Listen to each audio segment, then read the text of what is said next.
Good morning. It's a pleasure to be here. His Excellency the Minister of Education, or National Education from Morocco, thank you very much for hosting us and for having us here. To all our leaders and colleagues from across the continent, it is a pleasure to be here. Thank you for being here. I hope with that swath of greeting to everyone, I can proceed with the content. I think my role here this morning is to try and do two things to frame our conversation and our interactions and our thinking for the next day and a half. And I'd like to do that in two ways. The first is to share some context, as we understand it, of the schooling system challenge and opportunity in Africa. And then secondly, to share some learnings that we've gained from our work and research recently into how whole school systems improve, as a bit of a backdrop for the conversations we have.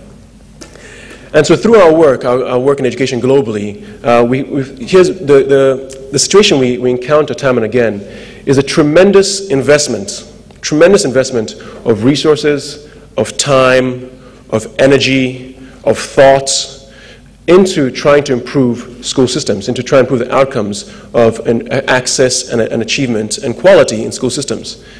And the global story we see is that's in tremendous investment yielding relatively modest outcomes.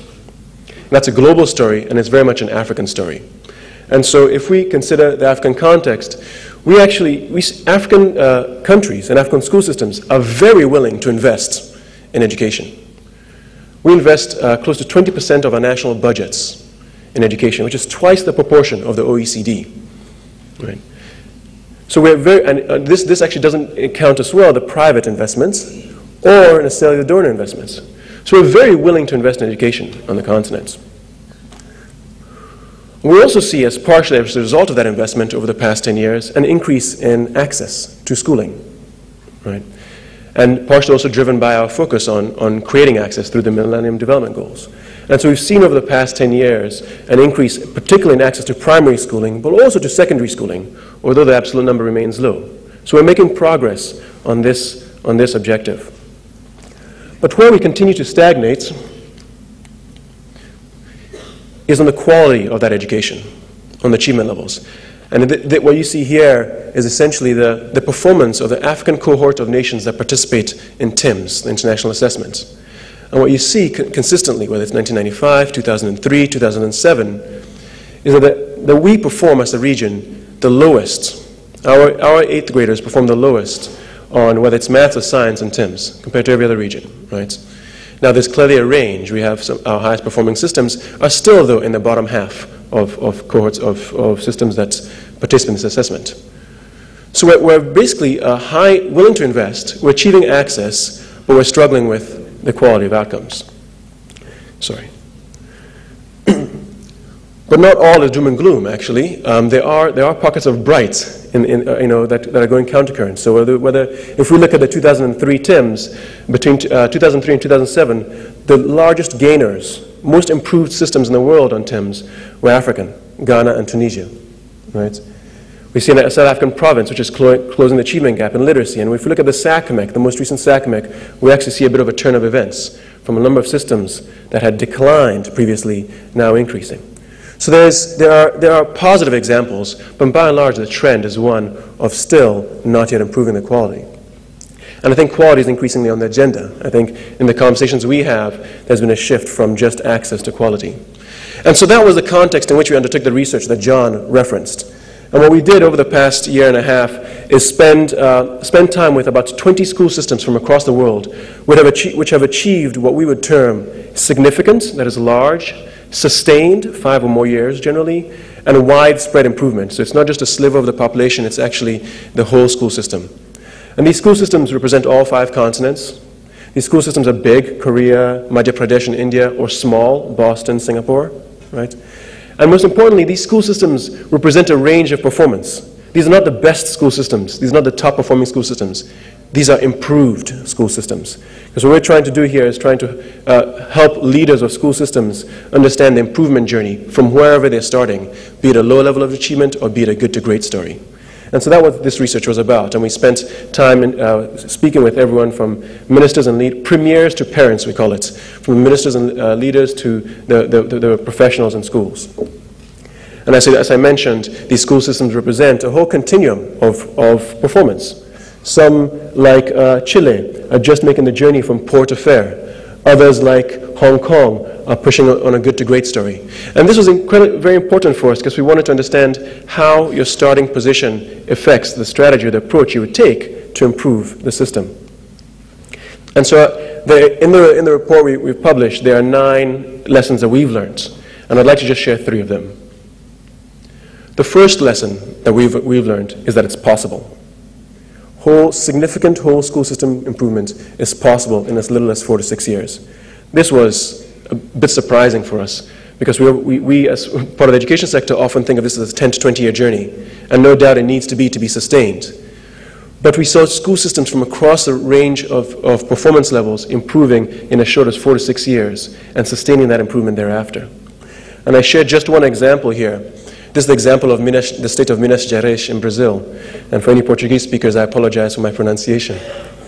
Minas Gerais, in 2003, essentially, initiated a deliberate strategy around improving literacy. Now, this is a school system that started with very poor levels of achievement.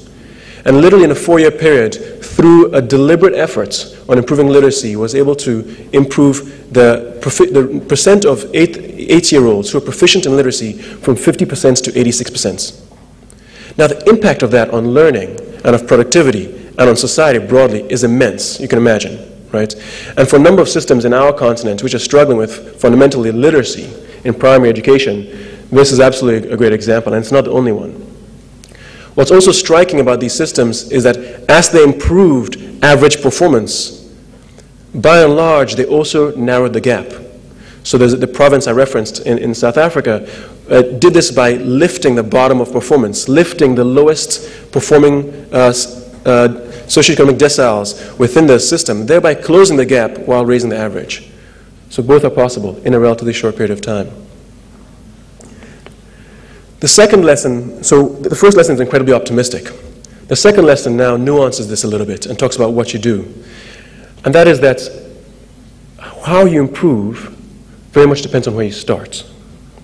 Right? And so we saw a consistent approach across systems, remarkably consistent across systems that shared similar performance starting points, but very different across systems with different performing starting points.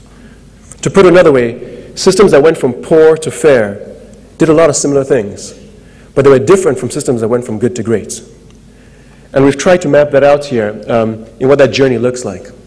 And systems that, in our context, which is where most of us are in the space of moving from poor to fair, according to the scale that we would interpret it. And there the focus was very much, you can see, on achieving the basics of literacy and numeracy, getting those foundations in place. And over time, there's transitioned much more to the good to great story, which is very much focused on collaborative practice and shaping the professional. And what we did from across these systems is we tried to map all the interventions that these systems undertook. And there are about 600 interventions. That's system leaders and system practitioners said these were the things that made a difference for us. And we did an analysis to find out what interventions cluster where. And if I just to illustrate this, focus on the journey that we are most preoccupied with now in this continent, which is the poor to fair journey. This is what we saw as the dominant pattern around those systems, which was, firstly, a focus on getting in the foundations of literacy and numeracy, and doing that in 3 ways: by providing greater guidance to the professionals in the system, and particularly the teachers. Generally, the achievement level reflects the capability levels of professionals in the system. And therefore, the focus was very much on creating guidance, creating, indeed, scripting in some cases, the lessons, the assessments that teachers use. The second was a minimal standard. I mean, this is basically making sure that children can be healthy, fed, and present in school, as well as increasing learning time, and then ensuring they have resources to learn. But this is a very different journey, very different set of approach from the good to great systems, where you have a pretty high capability level among the professionals, and there you're just facilitating their continuous improvements. And so if that's the what's, just want to share one lesson that we learned on the how. And that is that these systems that have improved did so with a relentless focus on getting the process of delivery, the process of improvement right. The conversations we have around education are often dominated by conversations around structure of the system or resources into the system. And what we found is that, yes, there are some big and important structural and resource reforms that systems undertake. So you see those on here. But by far the greatest frequency of, and you see those on, this is the page that shows it. You see by far the greatest frequency of reforms focused on process, on getting the process of supporting improvement rights. Right? So this is simply a mapping of the frequency of those 600 interventions that I mentioned, and 70% of them focused on process. And when you look into that process, what you see is that the processes they actually focus on are the processes of delivery and of managing improvement. So it's things like accountability, things like professional development, things like roles and responsibilities. Yes, there's work on curriculum, yes, there's work on policy, but the focus is on actually getting things to work towards improvement. And I recall one system leader saying, you know what, before we started this reform, our ministry was very focused on compliance and policy. The big cultural change for us has been focused on improvements, right, and on support.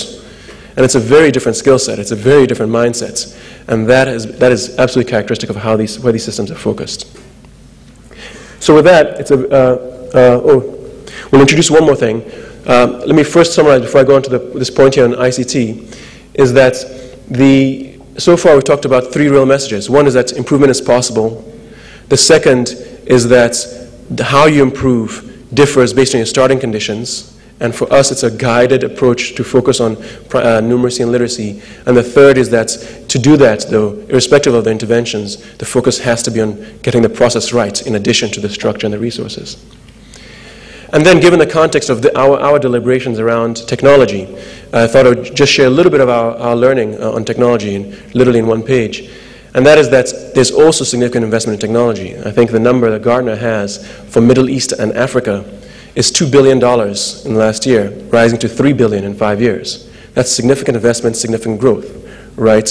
And so far, the potential of that at a system-wide level is yet to be realized. I think there's tremendous promise, tremendous examples, and I'm sure we'll learn some of them here.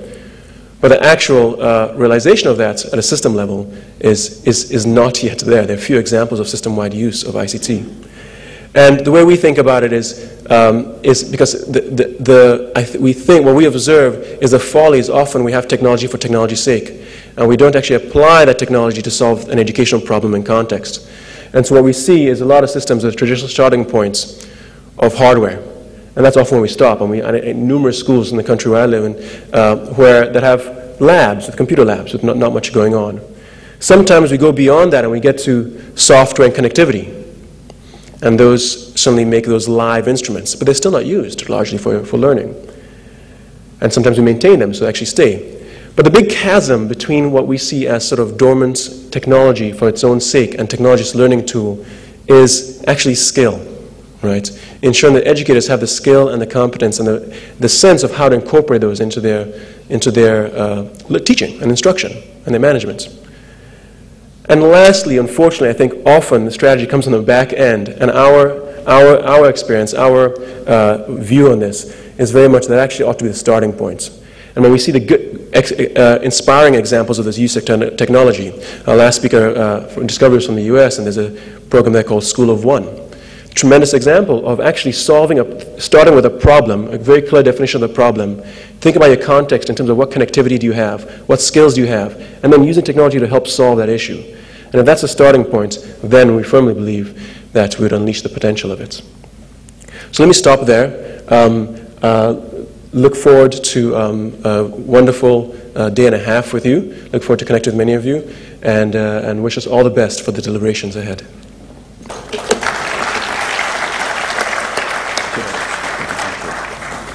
Thank you very much, Chinezi.